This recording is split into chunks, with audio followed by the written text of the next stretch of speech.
이번 시간은 정보의 보호와 관리에 대해서 강의하도록 하겠습니다. 강의의 김성철 교수입니다. 이번 시간에는 개인정보에 대한 부분들을 집중적으로 공부할 예정이 있습니다.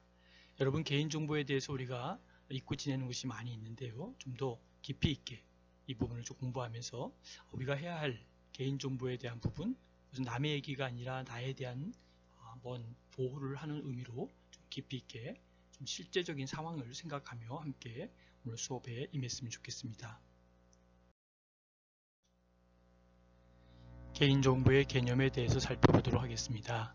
개인정보란 살아있는 개인에 관한 정보로서 성명이나 주민등록번호, 영상 등을 통하여 개인을 알아볼 수 있는 정보라는 것이죠. 해당 정보만으로는 특정 개인을 알아볼 수 없더라도 다른 정보와 쉽게 결합하여 알아볼 수 있는 것을 포함하고 있는데 개인정보보호법 제2조 제1호에 해당되고 있습니다.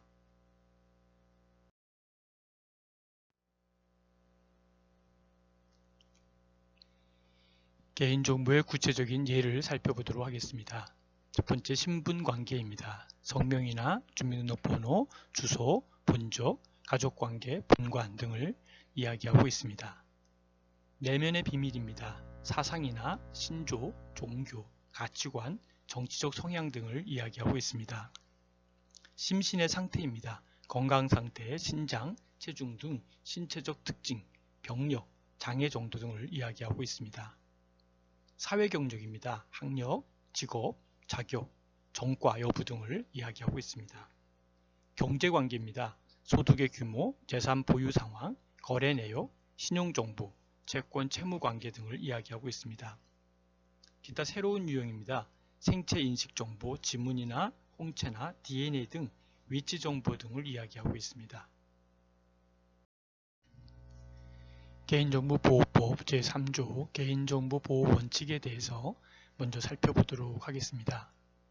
개인정보 처리자는 개인정보의 처리 목적을 명확하게 하여야 하고 그 목적에 필요한 범위에서 최소한의 개인정보만을 적법하고 정당하게 수집하여야 합니다. 두 번째, 개인정보 처리자는 개인정보의 처리 목적에 필요한 범위에서 적합하게 개인정보를 처리하여야 하며 그 목적 외의 용도로 활용해서는 안 됩니다. 세 번째, 개인정보 처리자는 개인정보의 처리 목적에 필요한 범위에서 개인정보의 정확성, 완전성, 최신성을 보장하여야 합니다. 네 번째, 개인정보 처리자는 개인정보의 처리 방법 및 종류 등에 따라 정보 주체의 권리가 침해받을 가능성과 그 위험 정도를 고려하여 개인정보를 안전하게 관리하여야 합니다. 다섯 번째, 개인정보 처리자는 개인정보 처리 방침 등 개인정보의 처리에 관한 사항을 공개하여야 하며 열람 청구권 등 정보 주체의 권리를 보장하여야 합니다.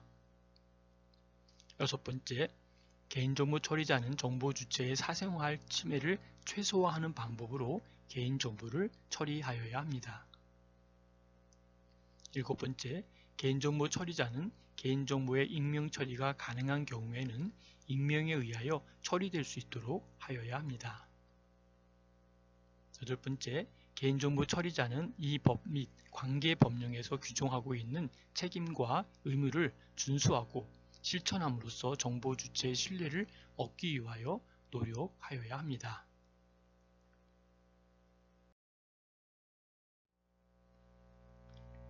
용어의 정리를 먼저 할 텐데요. 개념을 살펴보도록 하겠습니다.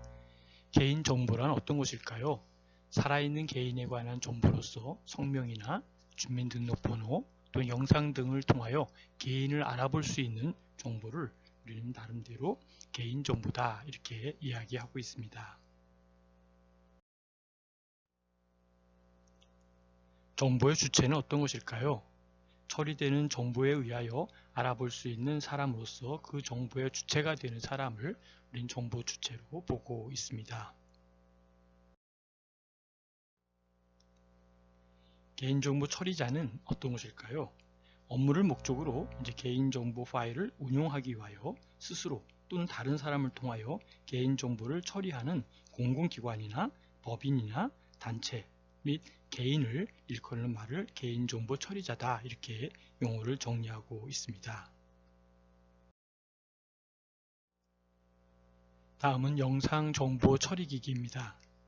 영상정보 처리기기는 일정한 공간에 지속적으로 설치되어 있는 사람 또는 사물의 영상 등을 촬영하거나 이를 유무선망을 통하여 전송하는 장치로 폐쇄회로 텔레비전, 우리가 CCTV라 그러죠. 또는 네트워크 카메라 등이 여기에 영상정보 처리기기에 해당되고 있습니다. 다음은 개인정보의 수집입니다.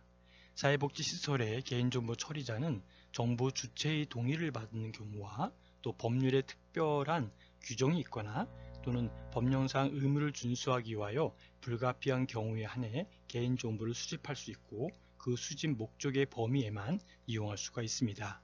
첫 번째가 이제 주민등록번호 수집 금지에 대한 부분을 얘기할 텐데요.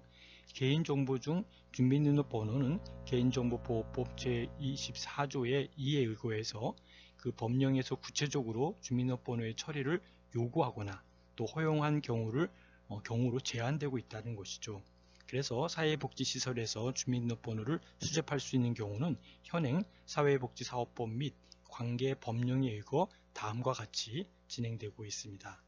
첫 번째가 자원봉사자는 사회복지사업법 시행령 제25조의 2에 해당되고 있습니다.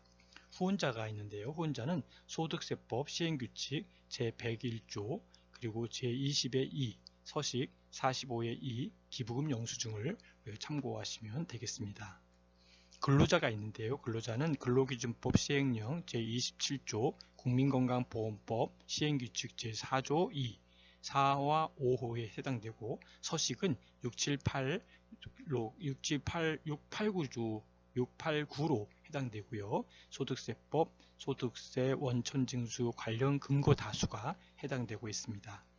주민등록번호 수집과 관련하여 이를 위반 시 3천만 원 이하의 과태료와 유출이 발생한 경우 최대 5억 원 이하의 과징금을 부과하거나 징수토록 하고 있습니다. 다음은 영상정보처리 기기의 설치에 대한 것인데요. 먼저 설치 허용에 대해서 살펴보도록 하겠습니다. 영상정보 처리기기는 다음의 경우에 한해서 설치할 수 있다라고 정리하고 있는데요. 첫 번째가 법령에서 구체적으로 허용하고 있는 경우와 두 번째, 범죄의 예방과 수사를 위하여 필요한 경우가 들어가고요. 세 번째는 시설 안전 및 화재 예방을 위하여 필요한 경우가 바로 여기에 해당되고 있습니다. 다음은 설치 금지를 살펴보도록 하겠습니다. 불특정 다수가 이용하는 목욕실이나 그리고 화장실, 그 다음에 발안실, 탈의실 등의 개인의 사생활을 현저히 침해할 우려가 있는 장소의 내부를 볼 수 있는 경우는 설치할 수 없습니다.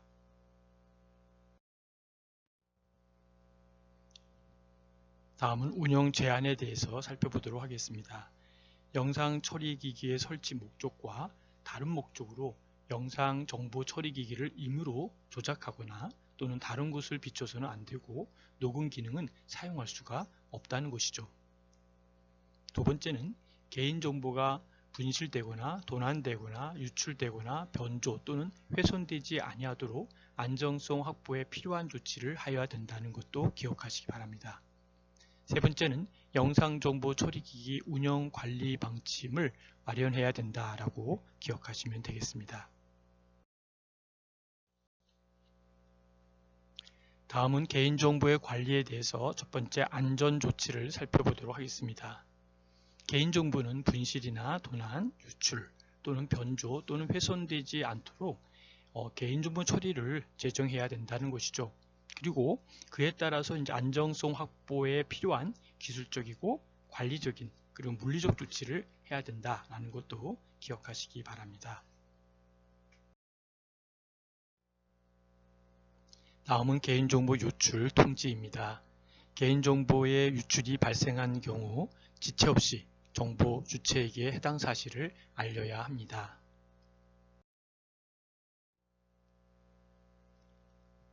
다음은 개인정보의 파기입니다. 개인정보는 보유기간의 경과, 처리, 목적 달성 등 그 개인정보가 불필요하게 되었을 때에는 지체 없이 복구 또는 재생할 수 없도록 파기하여야 합니다.